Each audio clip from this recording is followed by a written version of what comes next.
பொல்லாத மனுஷருக்கு நம்மை தப்புவிக்க வல்ல நல்ல தேவனுக்கு துதியும் கனமும் உண்டாகட்டும்.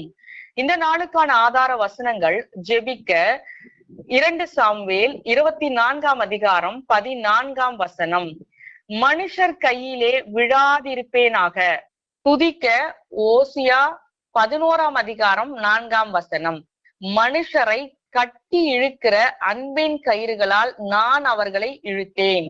விசுவாசிகளாகிய நம்மை பிசாசாகிய சத்ருவானவன் வீழ்த்துவதற்கு அநேக நேரங்களில் மனுஷர்களை பயன்படுத்துவான்.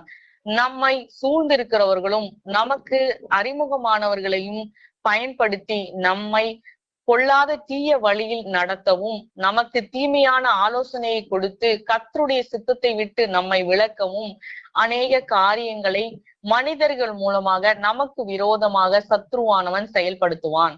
ஆகவே இந்த நாளில் தேவ பிள்ளைகளாகிய நாம் ஜெபிக்க வேண்டியது, கர்த்தர் நம்மை மனுஷர் கைகளுக்கு தப்புவித்து காக்க வேண்டும் என்றும், அவர்களுடைய தீமையான ஆலோசனைகளுக்கு நாம் செவி கொடுக்காமல் அவைகளில் இருந்து நாம் நம்மை விலக்கி காத்து கொள்ள கர்த்தர் நமக்கு தெளிவான சிந்தனையையும் புத்தியையும் கட்டளையிட்டு நம்மை ஞானமாய் வழிநடத்த வேண்டும் என்று கர்த்தருடைய பாதத்தில் காத்திருந்து ஜெபிக்கலாம். மேலும் நம்முடைய பாவத்தின் நிமித்தமாகவோ நம்முடைய துர்க்கிரியைகள் நிமித்தமாகவோ மனுஷர் கையிலே கர்த்தர் நம்மை ஒப்பு கொடுக்காமல், கர்த்தர் சகல தீமைக்கும் நம்மை விலக்கி காத்து கர்த்தரே நம்மை சித்தித்து நடத்த வேண்டும் என்று நம்மை கர்த்தருடைய கரத்தில் இந்த நாளில் ஒப்பு கொடுத்து ஜெபிக்கலாம்.